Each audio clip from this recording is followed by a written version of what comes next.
皆さんこんにちは、日本史講師の土屋と申します。さて、生語問題できないですよね。俺ってバカなんじゃないかと。生語問題こんだけ日本史勉強してるのになんで生語問題できないんだろうというふうに思うですね。生語問題ができない受験生はバカなのか。バカじゃない。生語問題ができないのには理由がある。そこでこの生語問題というふうなもの、正答率を上げる秘訣を皆さんに伝授していきたいと思います。まずは見てください。生語問題の正答率を上げる方法はないんです。上がらないわけがある。人によって違うから、この上がらないわけを潰していけば必ず生語問題の正答率が上がるということです。これはいいですか？僕は生語問題の正答率と言いましたよね。みんなできるんですよ。10問中2問ぐらいはね。それを6問7問8問にしていきたいわけですよ。だから語句ばっかり覚えても生語問題が作られてくる箇所が分かっていないので、ですからなかなか生語問題の判定ができないということなんです。さらに皆さん、生語問題って何種類ぐらい生語を作る作り方があると思います？全部で4種類あるんですよ。その4種類を知らないとやっぱり正答率が上がりません。というのも皆さんは多分2つぐらいしかそれを行っていけば必ず生語の正答率というふうなものは上がっていくわけです。さあ、たった10分15分の話なんですけれども、これをちょっと実践していただくだけで生語問題の正答率は飛躍的に上がるというふうに思いますよ。ぜひ生語問題苦手の方はこの生語問題の正答率を上げる方法をお試しくださいね。それではさようなら。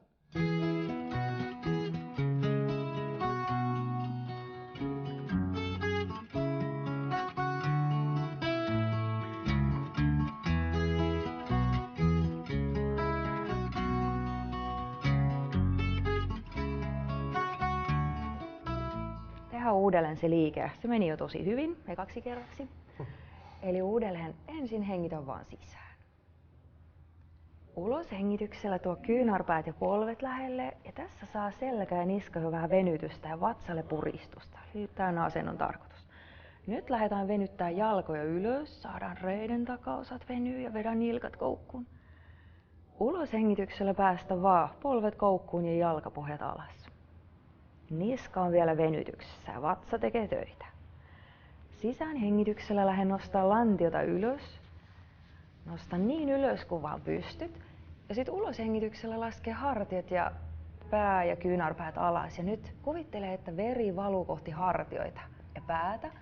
Nimittäin aikuisella ihmisellä monestikin on päänsärkyä sen takia, että aivot ei saa tarpeeksi verta ja happea. Ja miten ne voi saada, jos on hartiat jumissa? Me ollaan aina pää ylöspäin. Aivan. Eli tämän idea on ihan vaan fysiikan lakien mukaan valuttaa verta kohti hartioita ja päätä.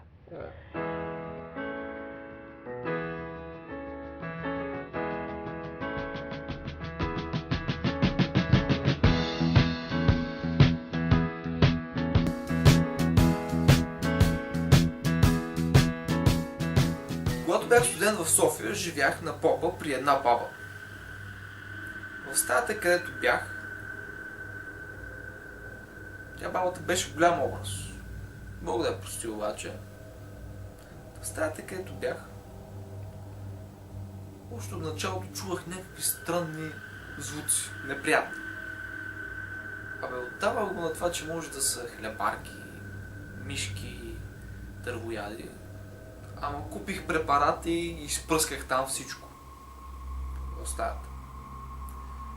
Те самите звуци идваха от гардероб в единия ъгъл. Аз ползвах един друг гардероб в същата стая. Този гардероб обаче беше заключен от бабата.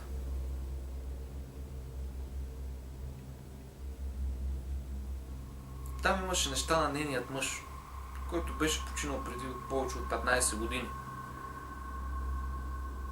Най-интересното, което разбрах в себе си, че той е починал в същата стая, в която бях аз. Но някакси не ми беше така страх да ме фане от това нещо или да се притеснява от това време. Не беше. Звуците ги чувах вечер късно, когато стоях на компютъра до късно, защото като студент си стоях до 2-3 часа. Лягам си.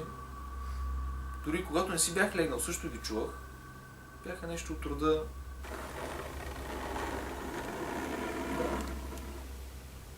бяха приятни. Така си, добре, нещо става там. Пия се затопли, дървото, се разширява, скърцат и такива неща. Но то продължаваше да идва от гардероба това нещо. Не беше всека вечер или всеки ден. 2-3 пъти в седмицата да съм чувал. Може когато съм спал също да го имам, не знам.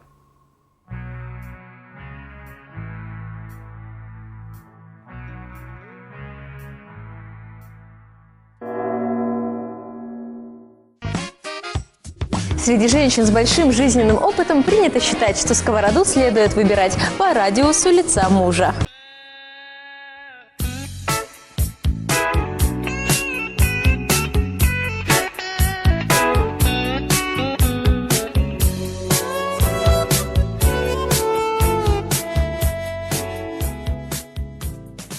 Můžeme současně s odstraněním šedého zákalu odstranit i předoperační dioptrickou vadu. Ať se jedná o krátkozrakost, dalekozrakost, anebo i takzvanou vetchozrakost. Vetchozrakost neboli presbyopie, to je stav, ke kterému dochází s věkem po 45. nebo kolem 50. roku života a vlastně je dán ztrátou elasticity čočky s následnou nutností brýlové korekce do blízka. To znamená, že pacienti třeba v 50, v 60, v 70 letech potřebují potom v naprosté většině případů jiné brýle pro čtení.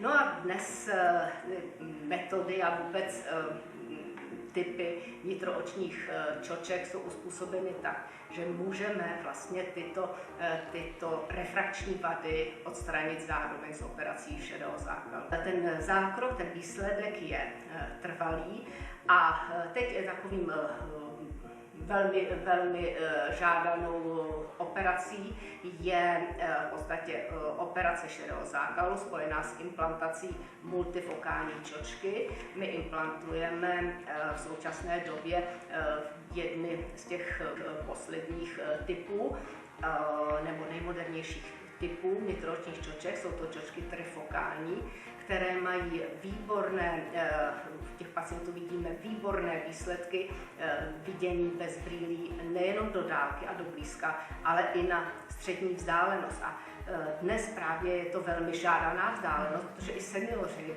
ale na čtení nebo na počítač potom musí mít přídatnou korekci, musí mít brýle.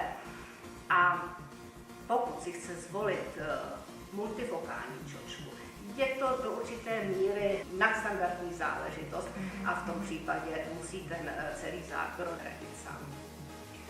Ale naprostá většina operací, ono se neplatí za čočku jako takovou, ale platí se za ten zákrok, který zahrnuje implantaci této říkáme také prémiové čočky, ano, tak ty ceny se pohybují někde mezi 15 a 30 tisíci, průměrně někde kolem těch 25 tisíc za vypisujeme termíny i o víkendu.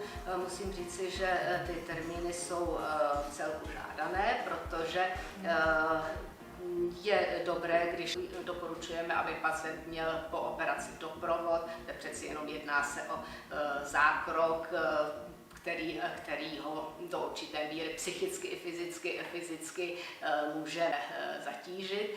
A tak vzhledem k doprovodu je výhodnější, že vlastně děti, které třeba seniory doprovází na operaci, tak si nemusí brát dovolenou.